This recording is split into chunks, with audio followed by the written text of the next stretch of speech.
everybody, and welcome to this week's patient update with the rehab team here in our clinic trailer. I hope that everyone who is watching this is staying safe and staying healthy. And to all of our volunteers, we miss you very much, and we are hopeful to have more of you back on site as soon as we can do so safely. But in the meantime, here are some updates from afar for you guys to enjoy. So currently we have only one patient that is in our oxygen and ICU room. However, we did run out of room on our other board, so we've kind of had to mix the two. But we currently have our newest bird, a red-tailed hawk that was most likely hit by a car in our oxygen chamber. Luckily he doesn't really have any broken bones, but he does have some soft tissue damage, a little wound on his left wrist, along with some swelling and bruising. So he's holding that left wing just a bit low, and it's a bit too sore for him to really fly. But we're hopeful that with just a little bit of cage rest and some pain medication and antibiotics, that he will be able to make a quick recovery. And then also our other patient on this board is not in ICU or oxygen, but is in a MEU. But this is a young Swainson's hawk that was born this year with similar injuries to our red-tailed hawk. Again, with bruising and swelling in the left wrist, but no broken bones. And again, we're hopeful for a quick recovery. He has progressed really well. He's very feisty, and he is starting to move around a bit more in his MEU and get up to higher perches. And then we have 10 other birds in our MEUs right now for a total of 12 patients. We'll start with all of our osprey. Right now we have 5 osprey patients, which is a new record for Teton Raptor Center for having so many osprey at one time.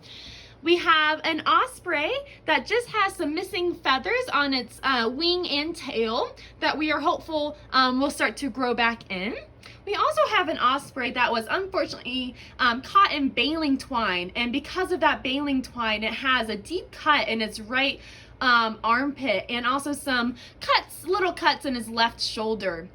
We were able to get some stitches put in the deep laceration in its armpit, and we're hopeful the bird will recover, and the bird is on some antibiotics because of that cut.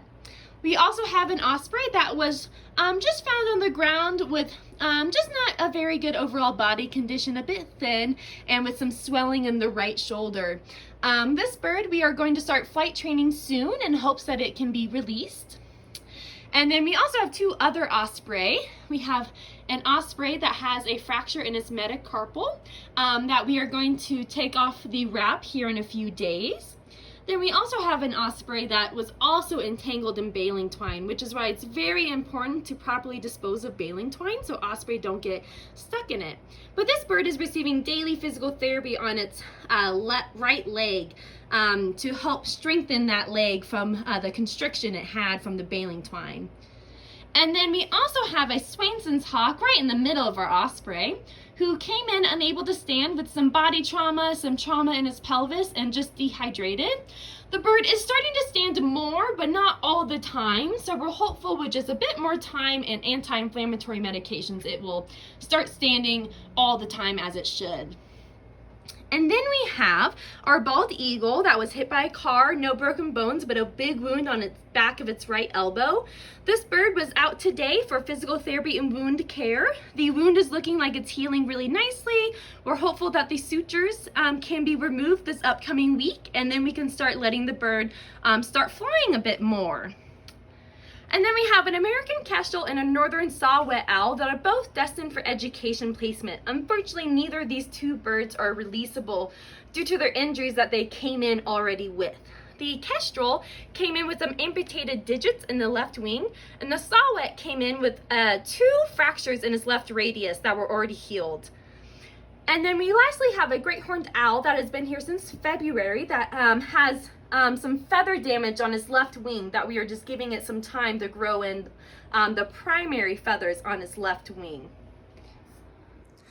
We also did have one release this week, which is always really exciting. We released a barn owl last night. It was maybe hit by a car down in Green River at the beginning of August, and it had infected cuts or ulcers in both of its eyes. So it had a couple weeks of eye drops, and then the ulcers healed, and the bird had no other injuries and was ready to go. So it was released yesterday, which is really exciting. But we are keeping busy here in our clinic with all of our patients. We are getting a lot of awesome fish donations for our osprey patients right now from our wonderful and generous community members. But this is your weekly patient update, and I will see you guys next week. Bye.